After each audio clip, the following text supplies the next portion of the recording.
یا فرماتے ہیں استقامت جو ہوتی ہے یہ کرامت سے بہتر ہوتی ہے۔ آپ کے اندر ڈٹ جانے کا مزاج ہو، آپ کی طبیعت کے اندر کسی جگہ کھڑے ہونے کا جذبہ ہو، آپ استقامت کے ساتھ کوئی کام کرنے کے عادی ہوں، یہ زیادہ ضروری ہوتا ہے۔ ہمارے ہاں کچی پکی سوچیں، 2-4 دن کسی کام کو کرنا ہے، پھر 2-4 دن کے بعد کوئی اور کریں گے۔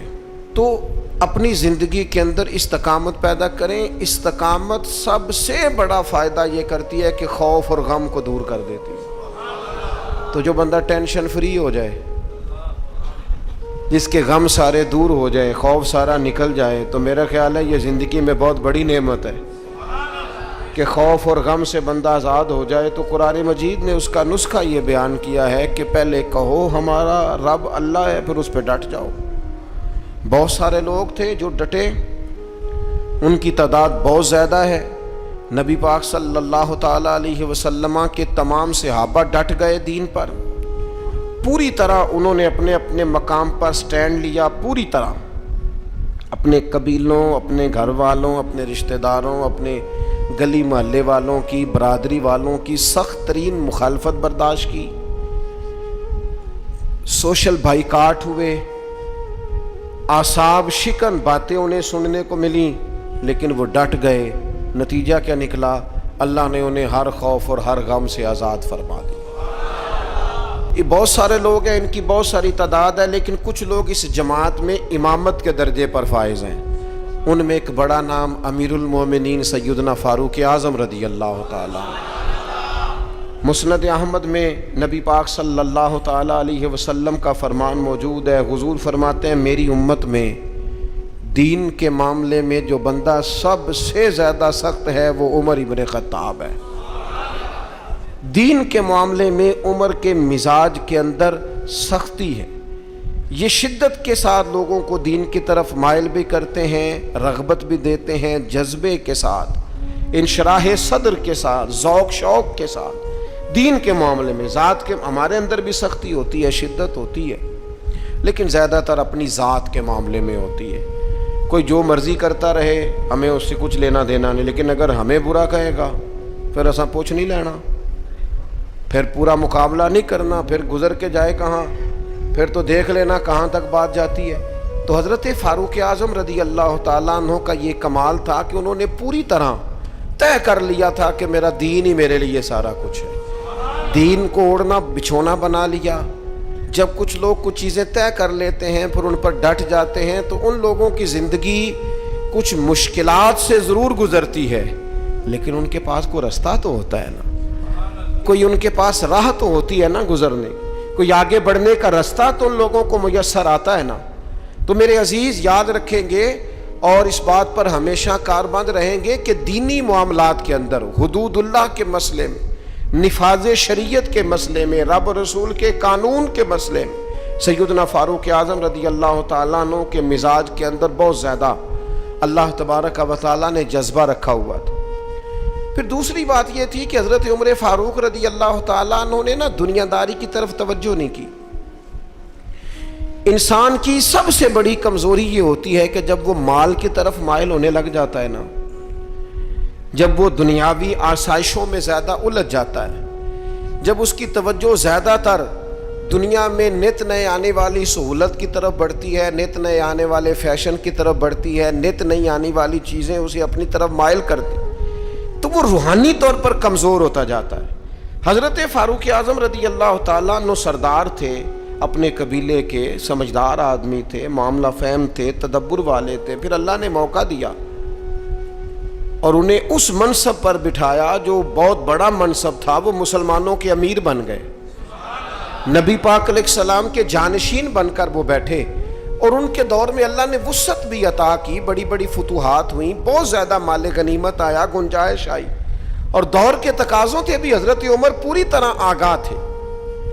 انہوں نے چھوٹے بچوں کے وظیفے مقرر کیے، پولیس کا محکمہ مقرر کیا، فوجیوں کی تنخواہیں لگائیں، اساتذہ کے معاملات دیکھے، علمی مذاکرے کیے، 4000 سے زیادہ مساجد کی تعمیر کی۔ اتنے سارے کام حضرت فاروق اعظم نے کیے، معاشرے کی جتنی بھی ضروریات تھیں